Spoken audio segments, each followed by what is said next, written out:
Welcome back to the Egyptian History Podcast, episode 46, Strong Rulers, in which we meet one of the world's earliest landlords, a woman who could have been king, and finally reach the end of Senuseret III's long and prosperous reign.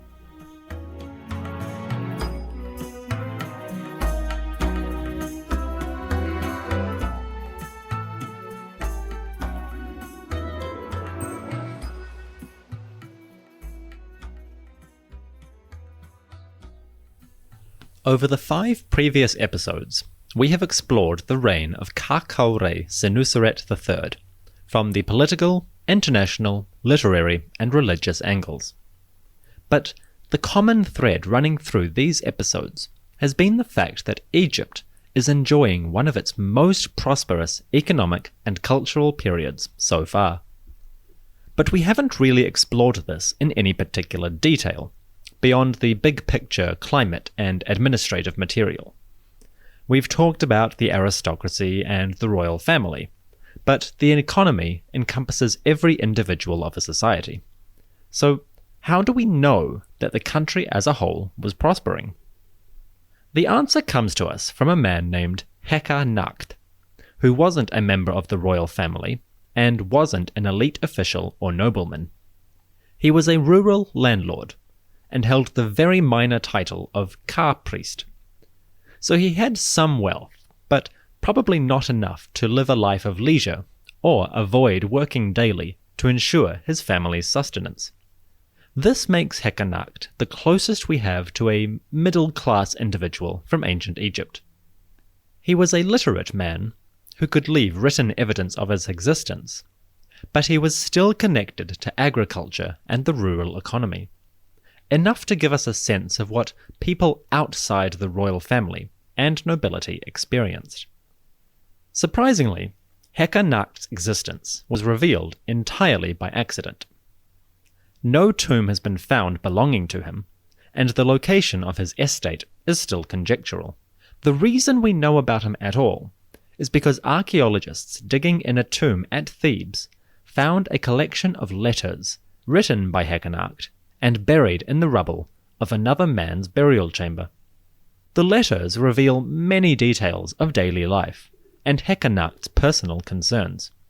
In the words of historian John Wilson, they represent, quote, an extraordinarily vivid picture of the family life and concerns of a small landowner. No detail of land rental, the harvest, kitchen gossip, or the intrigues of his relatives was too small to escape the sharp eye of Heqanakht. End quote. So, without further ado, let's dive into the life of a rural farming landlord, and the affairs he dealt with day to day.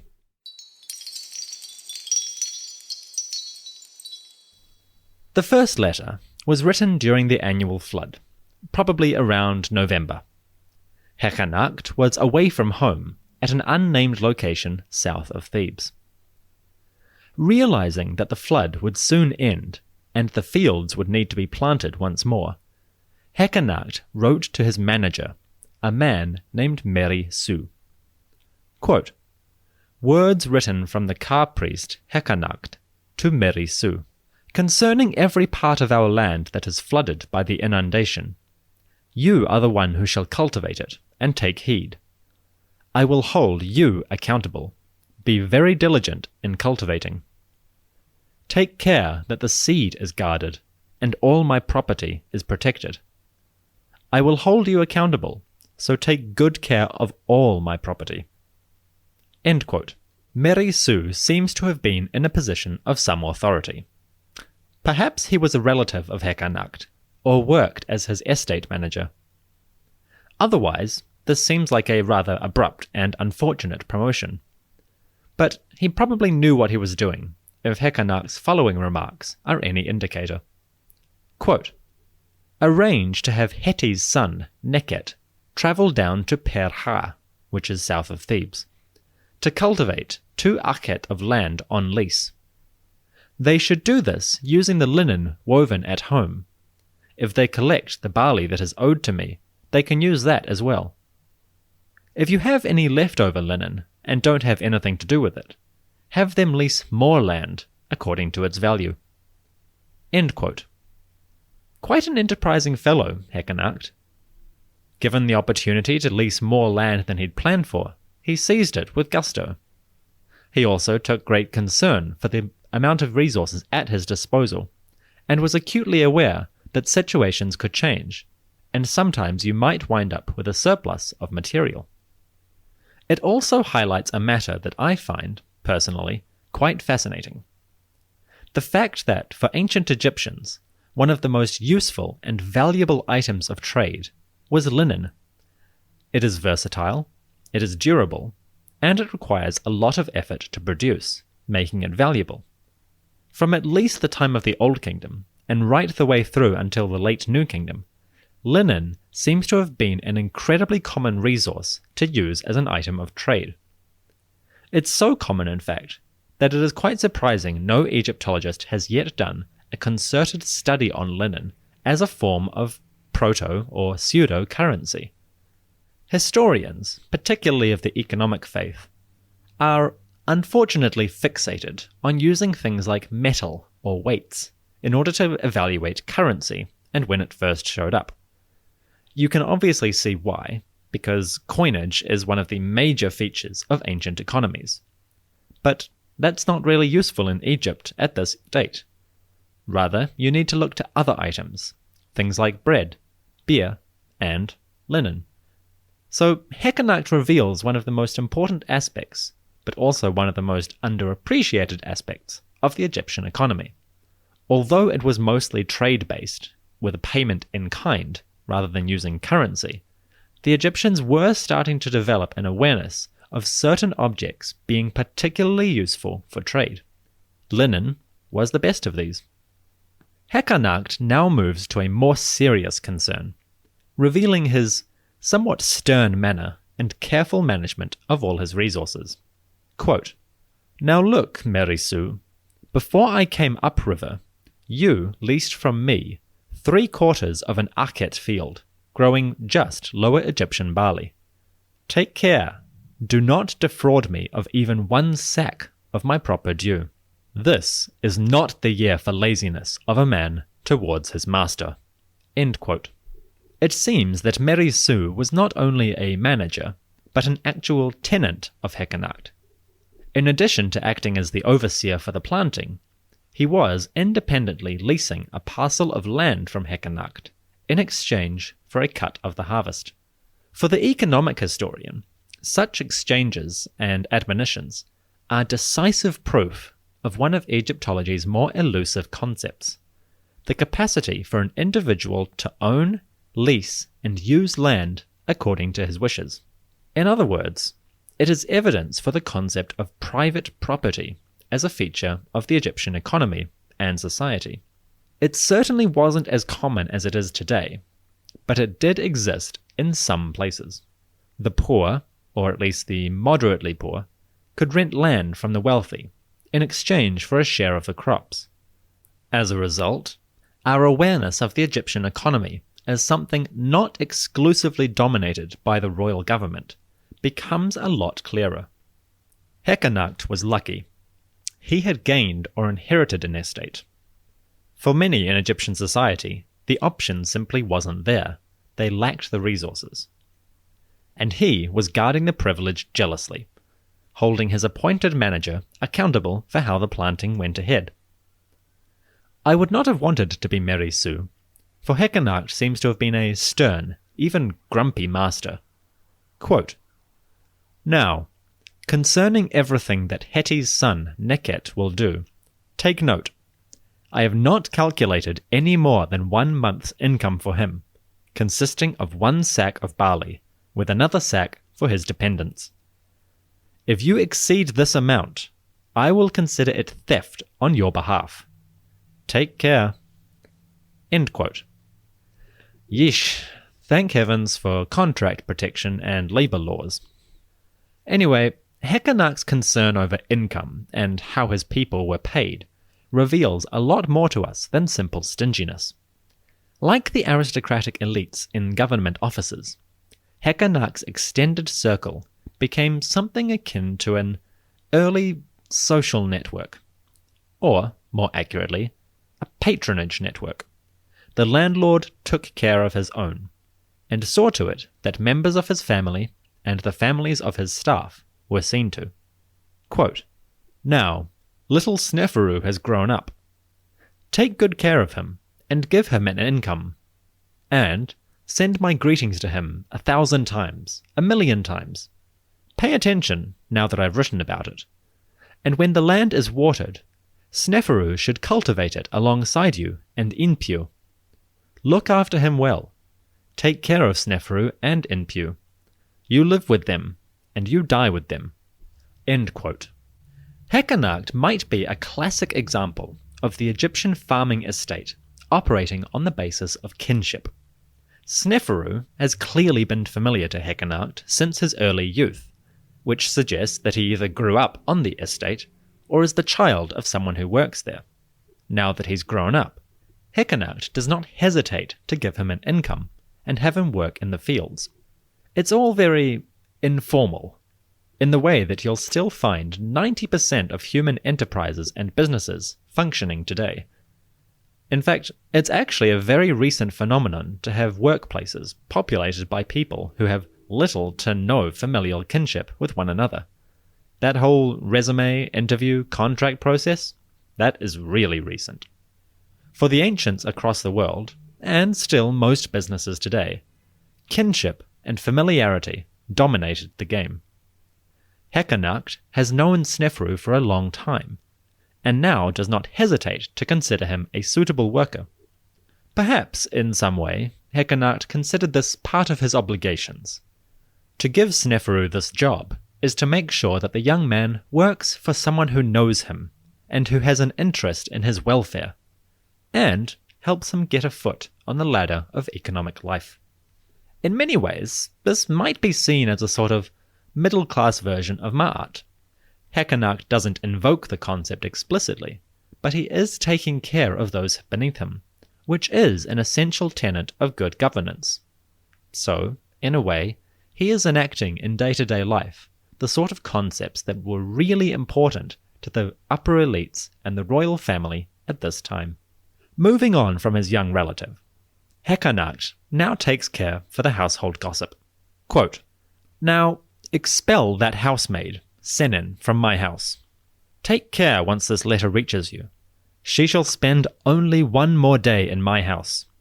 Is it really you, Mary Sue, who lets her do ill towards my concubine?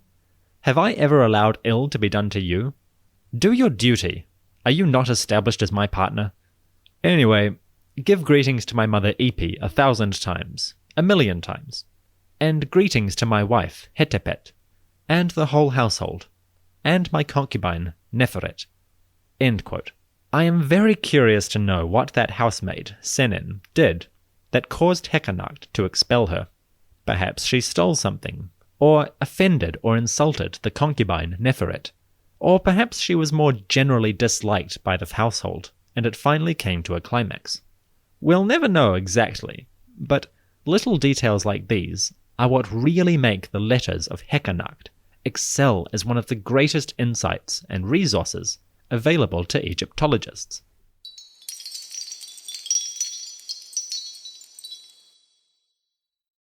The next major letter Heqanakht sent was to his mother Epi, concerning the income of the family. Quote, "A son speaks to his mother, the Ka-priest Heqanakht, to his mother Epi. How is your well-being through the benefaction of Montu, the god of Thebes? And how is your whole household? Do not worry about me. I am healthy and alive. Now, before I came upriver, I had fixed your incomes generously. But the Nile flood has been very high, and we have had to fix the incomes accordingly. The new household incomes are, for Epi and her servant woman, 77 litres of barley. For Hetepet and her servant woman, 77 litres. For Hetty's son, Neket, and his dependents, 77 litres. For Merisu and his dependents, 77 litres. For Sneferu, 39 litres. For Inpu, 39 litres. And for Neferet, 32.5 litres. End quote. I've skipped a few people from the list, but the total income that Heqanakht distributes here amounted to about 760 litres of barley for a month. An average adult needed at least 25 to 30 litres of barley per month to eat comfortably. So the household was doing well, with every person getting, on average, 35 litres or so a month. Times were good indeed. They must have been very good, because Heqanakht explicitly opened that letter by suggesting to his mother that the income was actually lower than usual. He refers to an overly high flood, and that he has had to adjust the income accordingly. So, if even the lean months saw each person getting more than their minimum requirements, then the household must have been living very comfortably. So, thanks to Heqanakht, we have a measurable, statistical picture of Egypt's prosperity during the very heights of the Middle Kingdom. We know how rural farming estates were managed, with the landlord emphasizing kinship as a good basis for employment, and the care he took to expel workers who disrupted the peace of his home. Whether the prosperity that Heqanakht and his family enjoyed was true for everybody is impossible to prove. Obviously, those at the very bottom of the socio-economic ladder were not living as comfortably as Heqanakht. That's simply an unfortunate fact of the times. But Heqanakht is generally regarded as a good basis for interpreting the period as a whole. The general stability of the kingdom during this period makes it seem likely that the country as a whole was enjoying a period of, at the very least, modest prosperity.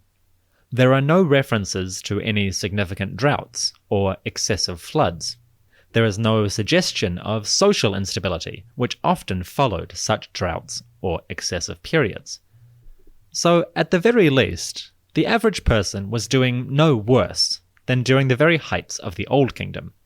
In fact, given what we understand about how society was constructed during the Middle Kingdom, it's quite likely that those below the royal level were actually doing better. The Old Kingdom had been a time of incredible domination by the state. The Middle Kingdom was a time of less centralized authority and power. As a result, and with fewer enormous construction projects like pyramids hogging the resources, we might suppose that the average person was doing okay. And this prosperity dominated the period from the reign of Amenemhat I right through to the waning years of Senuseret III, to whom we have dedicated so many episodes.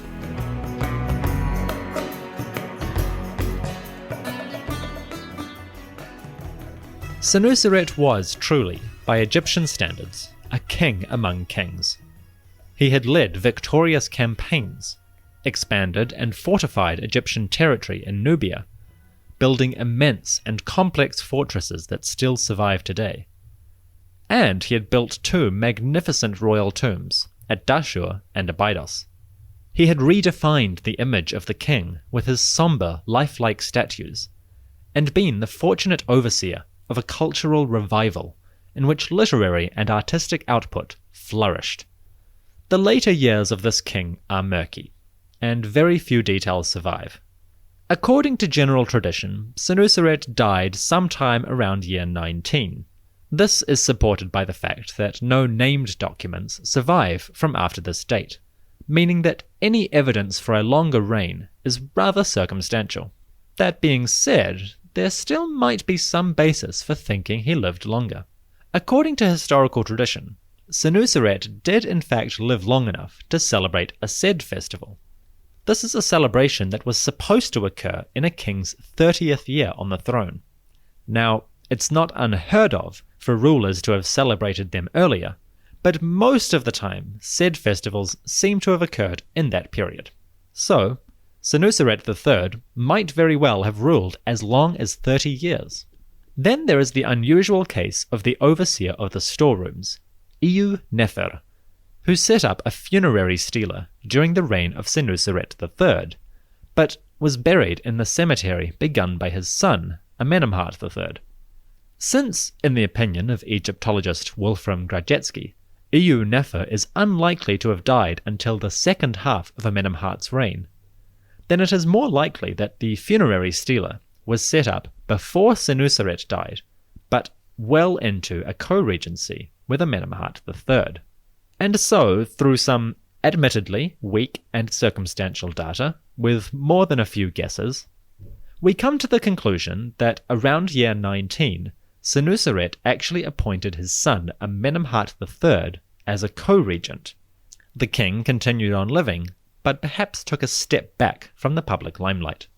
The young Prince Amenemhat, now a king, was born to an unknown woman sometime around Senuseret's coronation. He took at least 2 wives in his lifetime, named Ayat, or Great Lady, and Kenemet Neferhetjet III, who both died early in his reign and were buried at Dashur. He had a daughter, Neferu-Ptah, and a son named Amenemhat, and that is all we know of his family. I will return to the daughter soon, because she's quite interesting.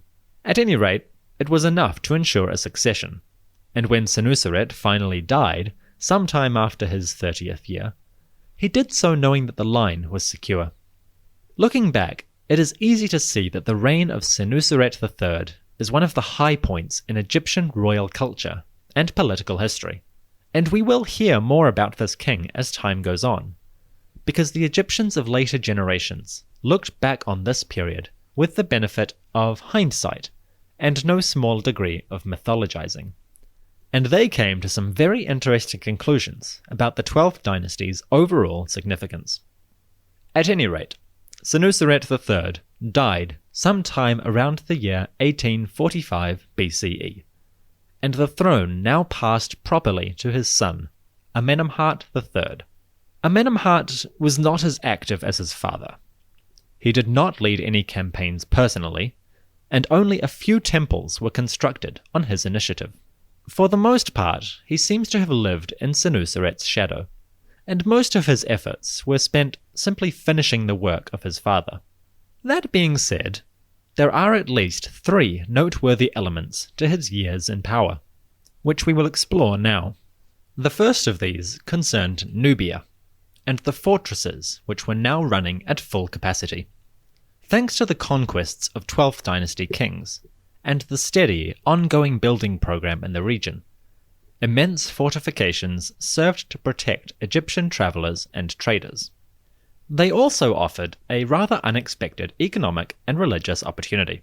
Until the advent of Amenemhat III, the island of Elephantine had been one of the most important sites in all of Egypt.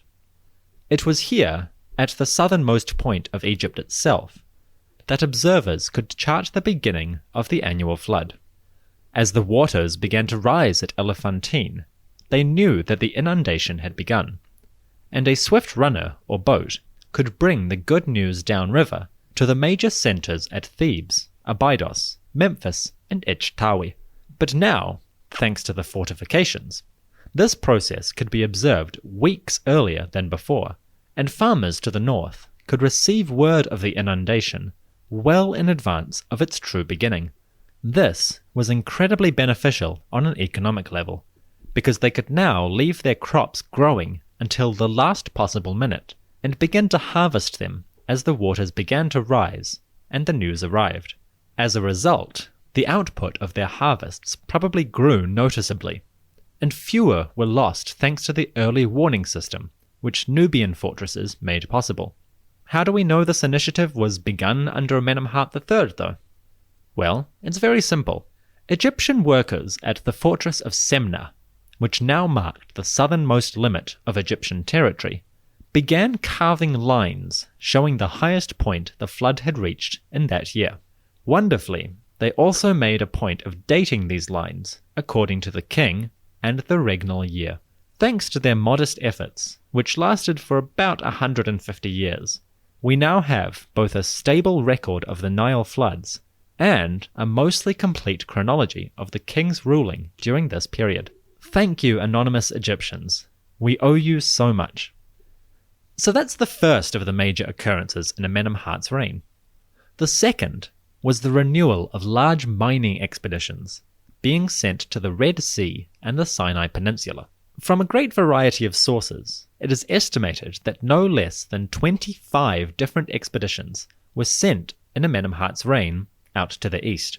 To reach the Sinai Peninsula, many expeditions seem to have travelled directly east from the capital, arriving at a site known today as Ain Sukna, from which they would then board ships and sail across the Suez Gulf to the peninsula itself. Here, the labourers would mine copper, attack Bedouin tribes living in the region, and collect turquoise. They also developed sites like Serbet el-Kadim, where the important temple of Hathor stood. They were lucrative enterprises, but not as prestigious as the campaigns of Senuseret III. In fact, Sinai expeditions had not been a prestigious or noteworthy achievement since the Old Kingdom and the very first dynasties. Amenemhat, it seems, was playing it safe. Nevertheless, these are notable, for they suggest that Egyptians now had a very firm sense of what territory belonged to them, and they were taking full advantage of that fact. 25 expeditions is a lot by most standards, and since the king doesn't seem to have gone in person, we can assume that there was not much need for large-scale military activity. Egypt and its little empire was at peace. Which brings us finally to the third, and, in my opinion, most important element of Amenemhat III's reign. I mentioned earlier that the king had a daughter, Neferu-Ptah, and she was important. Well, now it's time to find out why. Neferu-Ptah, which means the god Ptah is beautiful, was born after Amenemhat came to the throne, and was an extremely unusual woman. You see, sometime during the king's later years, in a totally unprecedented situation, Neferu-Ptah was given the honour of having her name written inside a royal cartouche. The cartouche, an oval of woven rope containing the name of a king, is one of royal Egypt's most well-known symbols, but prior to the New Kingdom, it was used exclusively for kings. Neferu-Ptah, for some reason, was accorded this honour, which, in my estimation, fits with the idea that this woman was acting as a secondary ruler, helping to rule the kingdom alongside her father. To mark her improved status, Neferu-Ptah was granted a small pyramid at Hawara, the primary cemetery of this period. Her tomb contained several objects, including silver vases, and the remains of 2 coffins, one of which had gold leaf left on it. By this conclusion, her burial was lavish, and her status must have been immense. On top of that is the fact that she appeared alongside her father on the walls of a temple. There is a site near the Fayum oasis called Medinet Mahdi, literally City of the Past. It was at Medinet Mahdi that a temple was begun during the reign of Amenemhat III. This temple was dedicated to an obscure cobra goddess who was associated with the harvest, and became a prominent but local place of worship during the reigns of Amenemhat and his son. The 2 kings both appear in the decorations of this temple, making offerings to the goddess. But in one scene, standing beside her father, is Neferu-Ptah. Coincidence? I think not! Neferu-Ptah was playing the royal game, and she was playing it at the highest levels. Whether she was ruling the kingdom on her father's behalf, or being groomed for power on his eventual death, is unclear. Perhaps she took on the burdens of governing alongside her father, especially after Senuseret III had passed on. Although she was only a baby when Senuseret took Amenemhat as co-regent, she might have come of age by the time the old king finally died. If Amenemhat felt unwilling or unable to govern alone, he might have invested his daughter with the offices of rule. It is a very unusual situation, but it's not the first time we've seen women take a powerful and active role in the government of the kingdom. As early as the 4th and 5th dynasties, powerful queens by the name of Kentikaus had essentially governed the country in the name of their young sons, acting as regents in a time of need. Neferu-Ptah might have done something similar, acting on behalf of her father, who for some reason did not feel willing to govern alone. If so, she must have been a formidable and talented woman. It is also possible, but entirely speculative, that Amenemhat was not physically or mentally capable of sole rule. Even though he enjoyed a long reign, he left few monuments of his own, and seems to have been content finishing those started by his father. He sent a few expeditions to the Sinai, but led no campaigns in person. In many respects, then, he seems to have been, well, passive. In such circumstances, it's hard not to speculate that perhaps Amenemhat III was not entirely physically or mentally able. He may have been sickly or perhaps mentally disabled in some form. But I'm speculating, and maybe we're looking into this too much. What we do know is that Neferu-Ptah was regarded by her father as a form of co-regent, or at the very least, a potential successor. While this didn't come to fruition in a formal kingship, it was still a bold move in an otherwise quiet reign. I'm of the opinion that Neferu-Ptah is worth a great deal more investigation. Unfortunately, history books don't seem to feel the same way, and they mostly refer to the reign of Amenemhat III, with very little reference to Neferu-Ptah, which is a shame because there is probably a great deal yet to be uncovered. If Neferu-Ptah was being groomed for power, then she was doubly unfortunate, for she did not live to take up the role. She died before her father, and was buried at Hawara in her small pyramid. Sadly, her mummy did not survive the ages, and we do not know the cause of her death. All we know is that the co-regency passed to her brother, Amenemhat IV, and life went on. The princess queen was soon forgotten, and is now just a footnote in most books, which is, sadly, where she will remain for now.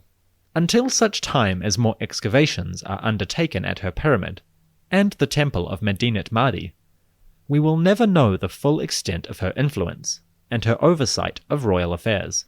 What is certain is that Neferu-Ptah is a major detour in the usually straightforward narrative of royal succession. Her status is too unclear to be anything but problematic. Was she a princess, a queen, or a king in all but name? Although I have my suspicions, the answer is yet unknown. What is clear is that Amenemhat III's reign was dominated by its co-regencies.